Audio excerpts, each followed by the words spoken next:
Betrayal. It's a word that carries the weight of broken promises, shattered trust, and the silent scream of a soul that once believed it was safe. To be betrayed is not just to be hurt, it is to be opened like a wound and left exposed, under a sky that suddenly feels foreign. You gave love, you gave loyalty, you gave your prayers, your forgiveness, your second chances, and they, without warning or remorse, gave you silence, lies, abandonment, or worse. But what if you could peel back the layers? What if just for a moment you could hear their true thoughts after they betrayed you? Would it bring peace, or would it reveal a reality more painful than the betrayal itself? What you are about to hear is not fantasy. It is not speculation. It is the emotional and psychological architecture of the narcissist's mind as it operates in betrayal, and how that betrayal tells you more about their disorder than your worth. So we begin. They don't feel guilt. They justify the betrayal. You could truly hear the inner dialogue of a narcissist after they betrayed you. The first realization would shake you to your core.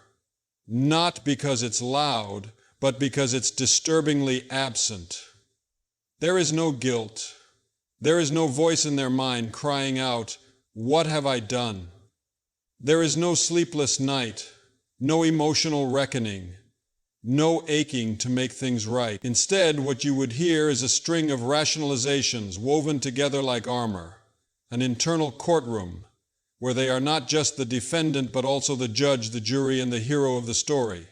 The betrayal wasn't a moment of weakness to them. It was a calculated escape, carefully spun into a narrative that protects their image and condemns your memory.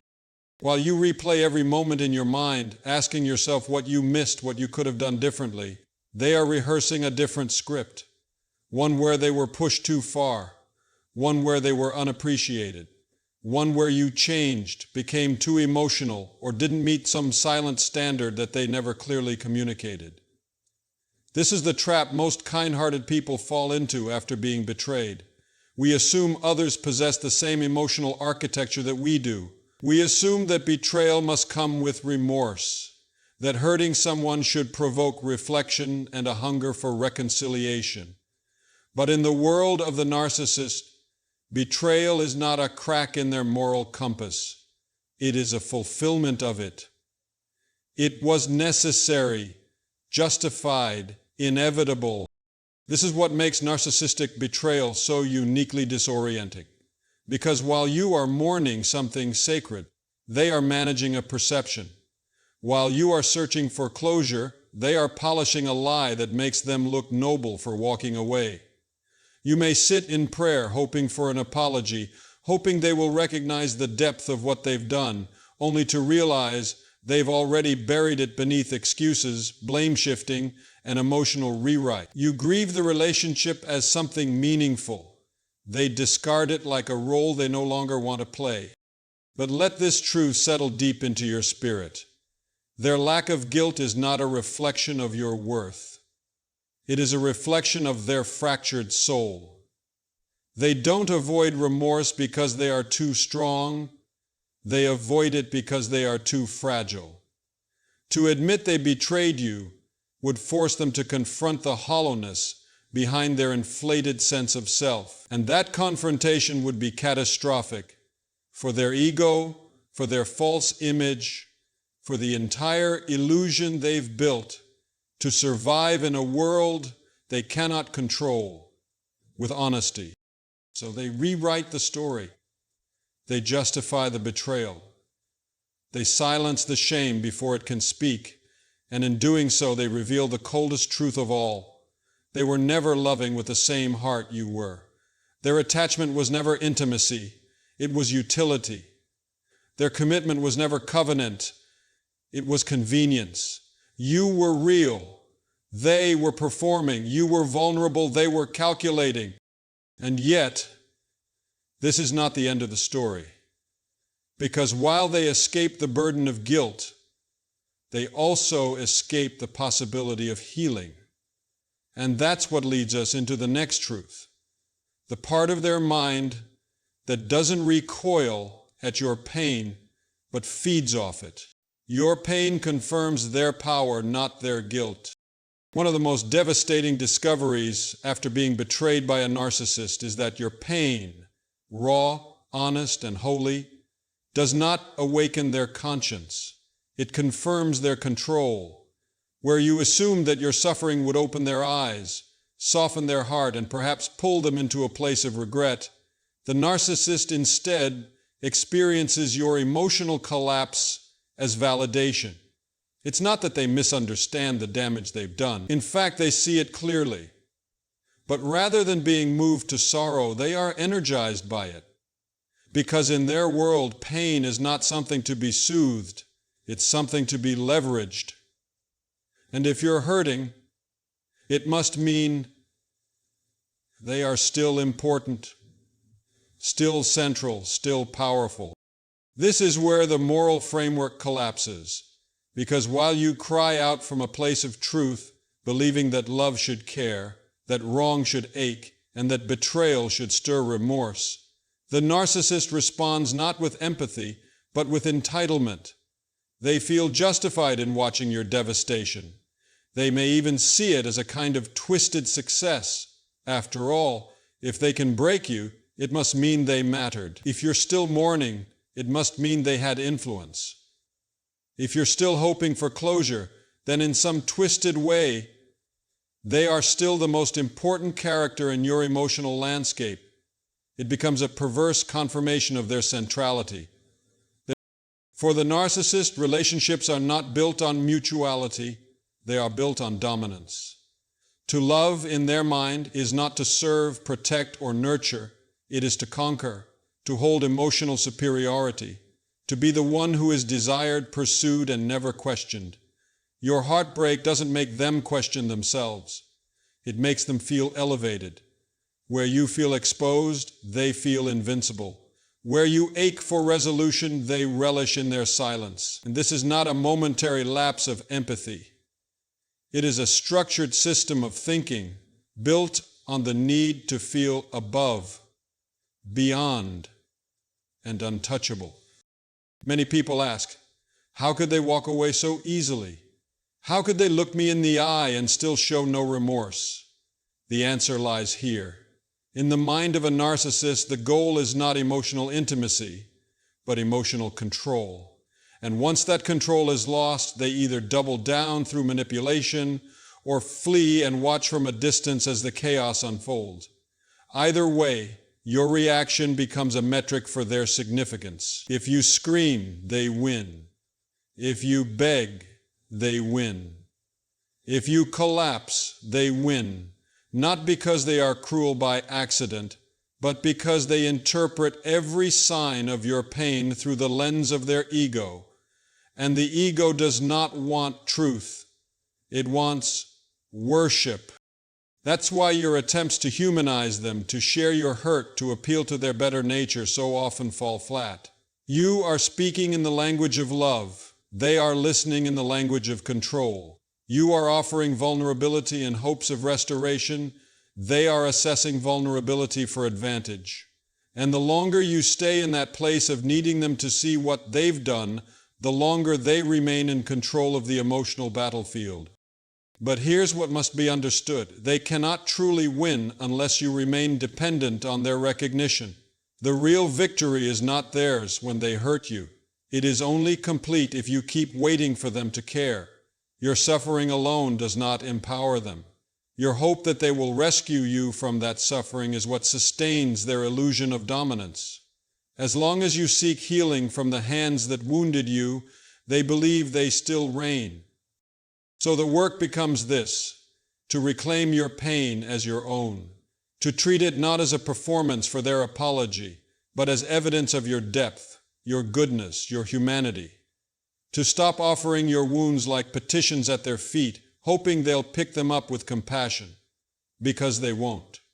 Not in the way you need, not in the way that transforms. What your heart needs cannot come from the one who broke it. It must come from within, from God, and from the truth that even unrecognized pain is still sacred. And when you finally stop needing them to see what they did, something radical begins to unfold. Their power dissolves, their silence no longer defines the narrative, and their presence, once so central, begins to fade into irrelevance. But to reach that place, you must first understand the story they are already rewriting. A story where somehow, unbelievably, they are not the betrayer, but the one who's been wronged. They rewrite the story so they are the victim, not the betrayer. After betrayal, there is often a sacred longing for truth, to speak it, to hear it, to feel it settle like justice in the bones. But when the betrayer is a narcissist, that longing meets a brutal blockade, because the narcissist does not just refuse to tell the truth, they reshape it, they remold it and retell it until they are no longer the one who inflicted the wound, but the one who was somehow wounded by your reaction to it. If you could peer into their inner monologue after they betray you, you would not hear self-reflection. You would hear a performance in progress, one where they emerge either as the noble hero who made the hard choice or the tragic martyr who was forced to hurt you by your alleged flaws. In the narcissist's narrative, they never truly betray. They escape. They survive. They react to the pressures you allegedly placed upon them. Maybe you are too demanding, too emotional, too distant, or too critical. The details shift depending on what suits the moment, but the foundation remains firm. They are never the one at fault. This isn't simply deception, it's preservation. Their fragile identity cannot survive the admission that they caused harm, that they broke something sacred, that they acted selfishly and destructively. So rather than face that moral reckoning, they construct a parallel universe. And in that universe, you're not the person who was betrayed. You're the reason it had to happen. This is the psychological sleight of hand that leaves so many survivors reeling in confusion.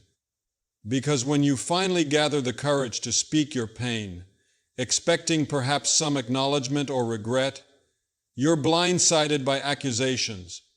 You're told you misunderstood, you overreacted, or blew everything out of proportion.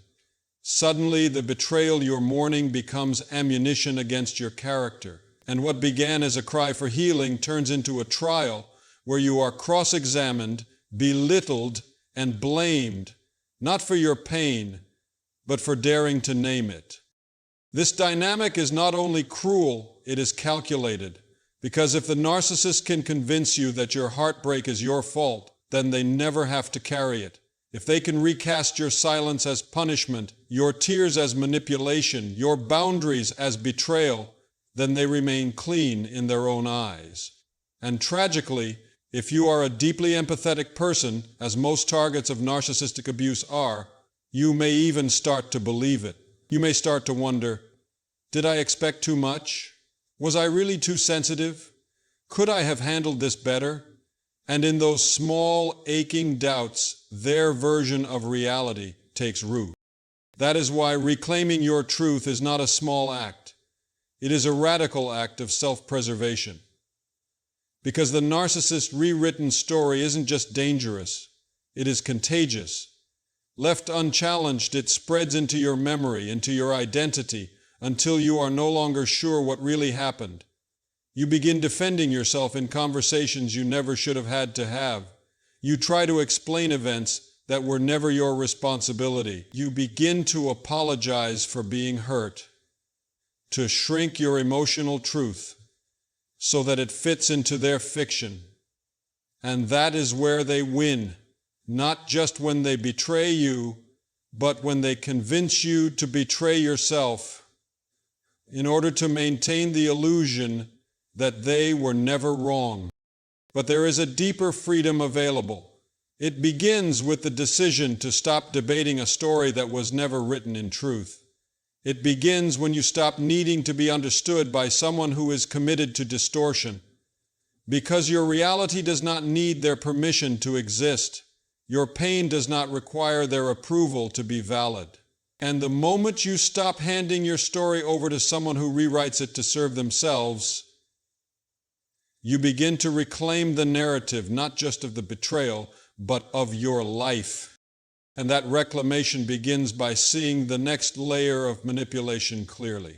How confusion itself becomes their most devastating tool. They use confusion as a weapon to keep you hooked.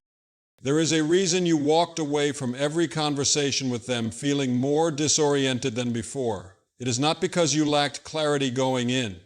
It's because they intentionally dismantled it.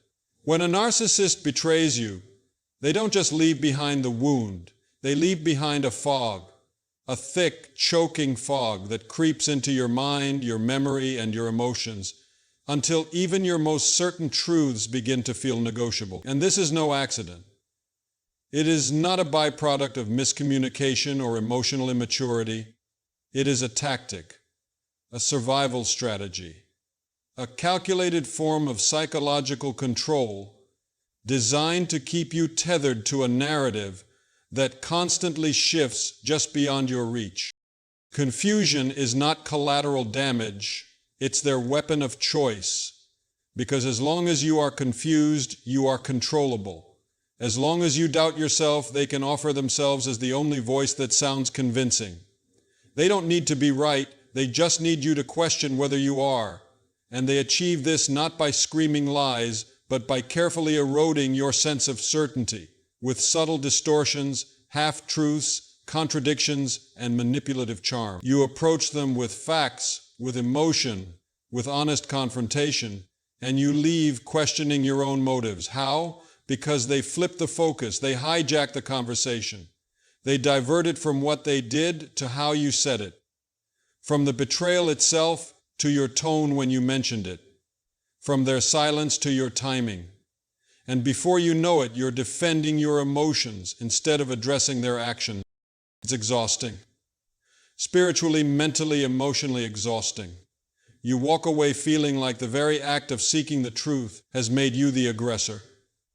You begin to second-guess whether you were too reactive, too sensitive, too demanding. And the more you question yourself, the deeper you fall into their system of control. Because now your compass points to them.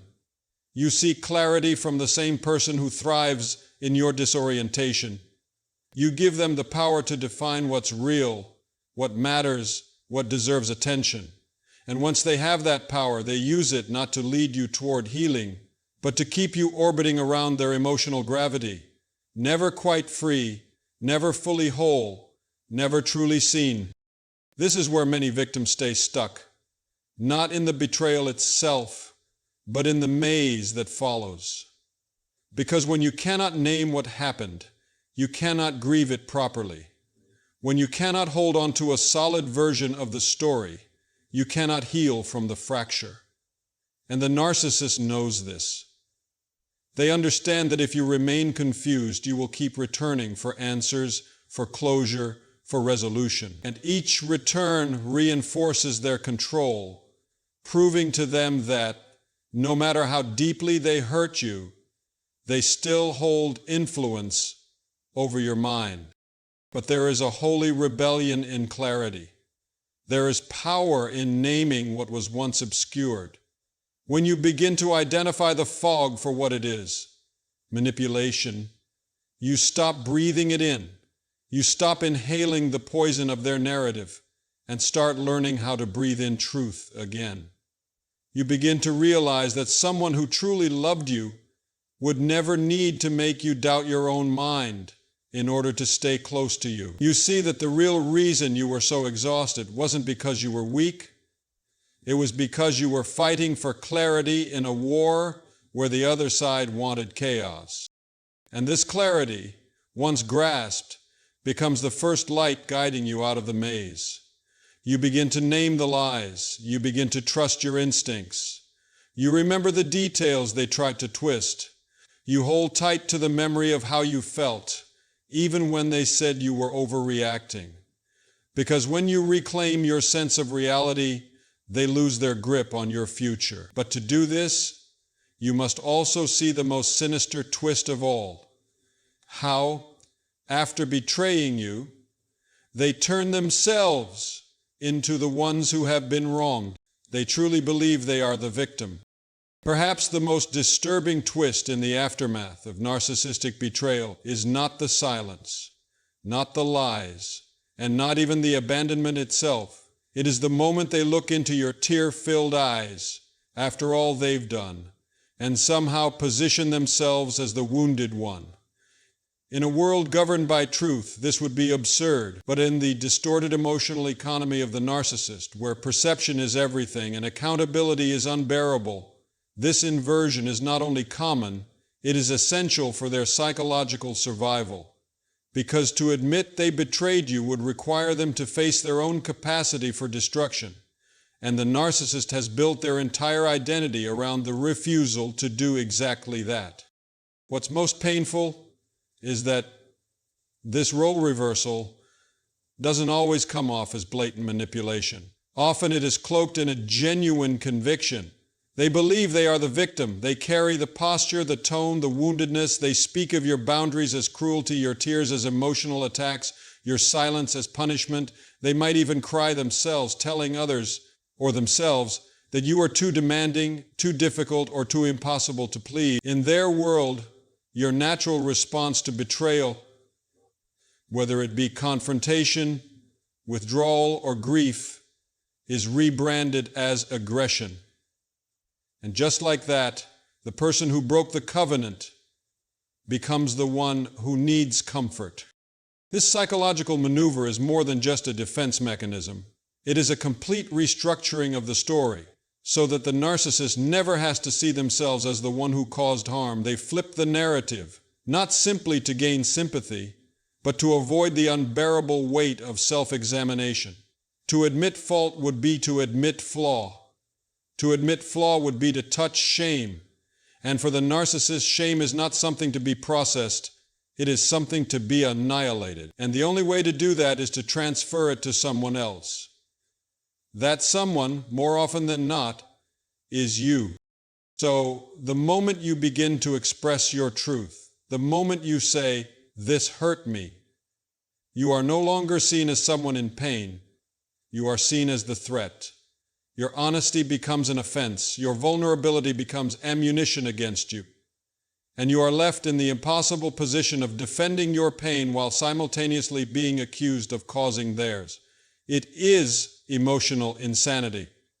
It is moral gaslighting. And over time, if you're not careful, it starts to work. You begin to internalize their false story. You begin to shrink your truth so they don't feel uncomfortable. You begin to question whether you have the right to feel betrayed at all. This is where the long-term damage sets in, not in the betrayal itself, but in the reprogramming of your moral instincts. You begin to see empathy as something that must always be extended outward, never inward. You begin to believe that their story matters more than your scars, that their feelings deserve more protection than your soul. And in this reversal, your identity begins to dissolve. You begin to betray yourself in an effort to soothe the very person who destroyed you. It is here that the cycle becomes complete, where the betrayer wears the cloak of the broken, and the broken kneels at their feet in silent apology. But there is a sacred truth that breaks this illusion. Feeling hurt does not make someone a victim. Being challenged does not make someone oppressed. Being held accountable does not mean they were wronged. Sometimes pain is not the product of injustice. It is the fruit of finally being exposed. And just because someone cries does not mean they are telling the truth.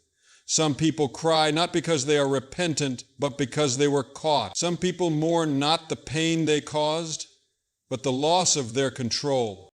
It is not your job to comfort the person who shattered you. It is not your calling to carry both your wound and their denial. You can acknowledge their brokenness without giving them permission to rewrite the truth. Compassion does not mean surrender. Mercy does not mean silence. And kindness does not mean keeping quiet while someone manipulates the narrative to make your healing look like an attack. There will come a time when you will need to stand firm in your memory, unwavering in what you saw, what you felt, what you endured. Not for revenge, not to prove them wrong, but to reclaim the clarity they tried to take from you. Because the longer you stay inside their version of events, the more you lose touch with your own voice. And your voice is sacred. Your truth is holy. And the story you lived, though denied by them, still belongs to you. But this begs the final question. If they are so unwilling to face the truth, why do they still expect you to return? Why do they betray you, distort the story, claim victimhood, and still believe you will come back? The answer reveals the final and most chilling truth about the narcissist's mind. They assume you'll come back until you don't. If there is one belief that resides quietly but confidently in the mind of the narcissist after they betray you, it is this: you will return. They may not say it aloud. They may not even admit it to themselves. But it is there, an unshaken assumption, a deeply embedded expectation that no matter what they've done, no matter how deep the wound, no matter how cruel the betrayal, you will come back, and not because of love, not because of reconciliation, but because in their mind, your loyalty is not a gift, it is a given. This is the cruel irony. They discard you as though you are replaceable, yet they count on your faithfulness as though it's eternal. They walk away from you as if you mean nothing, and yet they leave the door slightly ajar, fully convinced you'll knock again. And the reason they believe this is not rooted in your weakness, it's rooted in their entitlement. In their twisted worldview, relationships are not grounded in respect, reciprocity, or responsibility. They are constructed around utility. You serve a role. You offer supply. You provide affirmation, attention, stability, identity. And once those things are established, the narcissist sees them as permanent fixtures. Like furniture in a room they rearrange, but never expect to walk out on its own. So when they betray you, they don't consider it a risk, they assume you'll tolerate it. That your compassion will override your boundaries. That your hope will override your history. That your belief in their potential will override the pain they caused. And tragically, for a time, many people do return. Not because they're naive, but because they're human.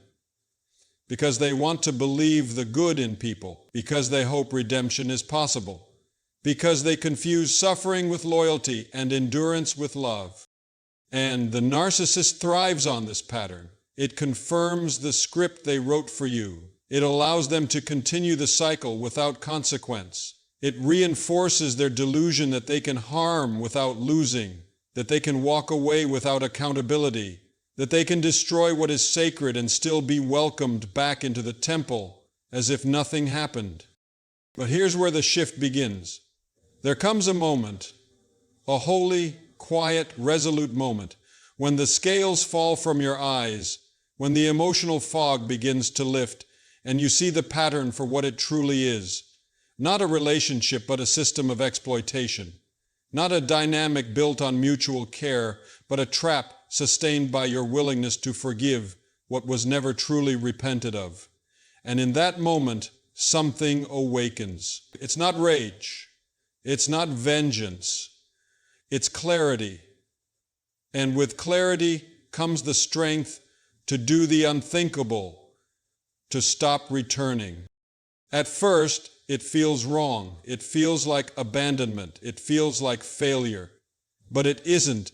It is the beginning of freedom. Because walking away from a narcissist is not an act of cruelty. It is the final boundary between who you were under their control and who you are becoming in your healing.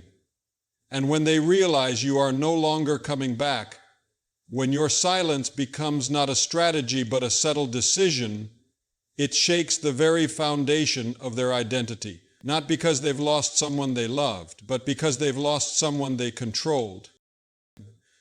They may panic, they may rage, they may attempt to re-enter your life under the guise of regret, but listen carefully. The narcissist does not miss you. They miss your role. They miss your validation. They miss the way your presence propped up their illusion. And when that supply is gone, they do not grieve you. They grieve their lost reflection. That is why your greatest act of courage is not in trying to make them understand. It is in no longer needing them to. You don't need closure from a person who profits from confusion. You don't need apologies from someone who thinks they are the victim. You don't need validation from someone who only valued you when you were hurting. What you need is what they cannot offer: consistency, accountability, truth. And so you close the door, not with bitterness, not with theatrics, but with reverence for your story, for your healing, for the God who has been with you through every silent night of grief. You walk away not because you stopped loving, but because you started loving in a way that includes yourself. You stop returning not because you're unforgiving, but because you understand that forgiveness does not require participation in someone else's delusion. This is how cycles end, not in explosions, not in arguments, but in quiet strength, in the decision to reclaim your voice, your worth, your time, your soul. They assumed you would come back, but you didn't. And that is the moment their power breaks.